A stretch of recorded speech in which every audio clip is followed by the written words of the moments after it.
Hi, I'm Alex Brown, and I am a news anchor and co-host for CTV Morning Live Saskatoon. In my last year of university, where I was studying broadcasting in Toronto, I had an immediate family member go through a severe mental health crisis. I ended up having to leave my studies at university for a short period of time to take care of that family member and the affected family members. It only lasted a short while, but it was so shortly soon after that I left my home, left my parents, and headed out for my first broadcasting job in Regina, Saskatchewan. And I was 2 provinces away from my family in Ontario. And I was alone, dealing with a job for the first time in an unfamiliar place. I'd never been a reporter before, I had just been a student, and I was dealing with all this undiagnosed anxiety, and for the first real time, dealing with depression. And I really didn't know how to process what I'd been through. And one of our family friends actually had a background as a social worker. She was able to forward me to a counselor in Regina. And I didn't want anyone to know that while I was so outgoing and being on camera and being a reporter and being a young person enjoying my life, I was also having this really deep internal struggle and trying to heal and process the trauma that I'd been through with my family. There is still such a stigma when it comes to mental health and mental illness, and people are still afraid to talk about things. Now, the pandemic has changed a lot of that. A lot of people are experiencing mental health and mental illness for the first time, and they are finally willing to have those conversations with their friends and family, and it's becoming a lot more mainstream, but there's still plenty of work to be done.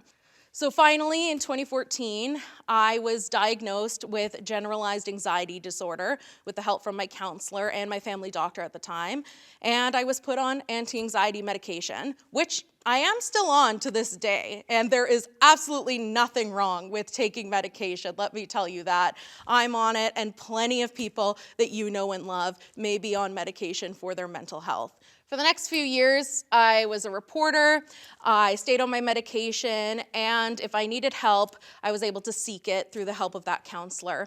And my mental health was pretty good at the time, my family was healing, everything was looking good. Until it wasn't. In 2018, I took a brand new job in Winnipeg, Manitoba, where I knew absolutely no one in the city and in the surrounding area, and my parents went through a divorce.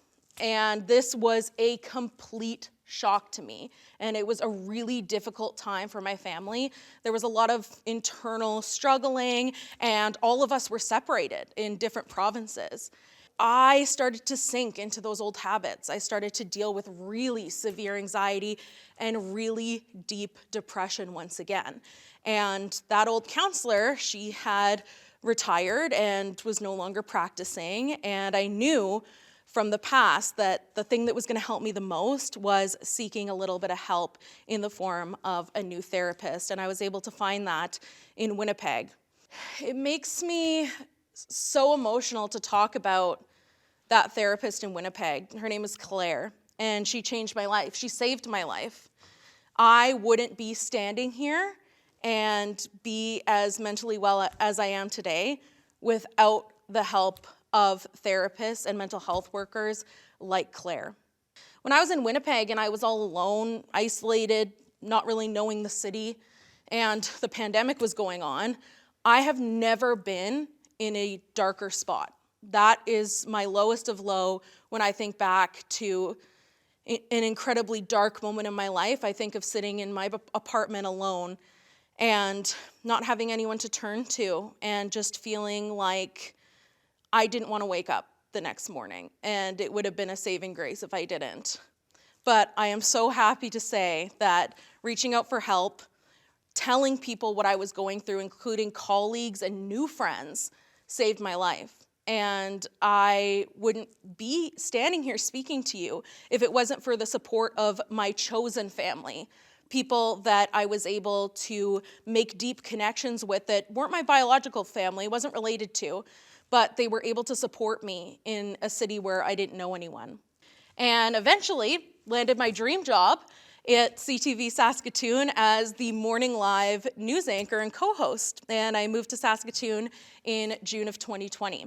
And my therapist, Claire, was actually able to stay on with me virtually.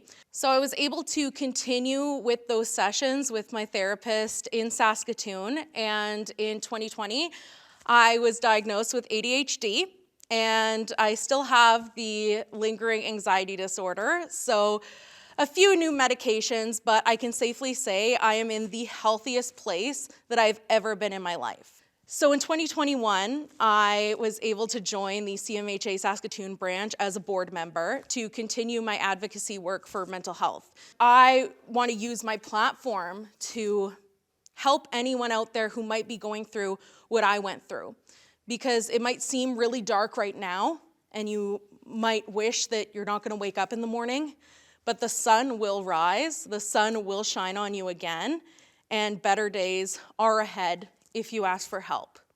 Mental health doesn't discriminate. It affects everyone: age, race, creed, body type, ethnicity. It affects people like you and people like your local news anchor.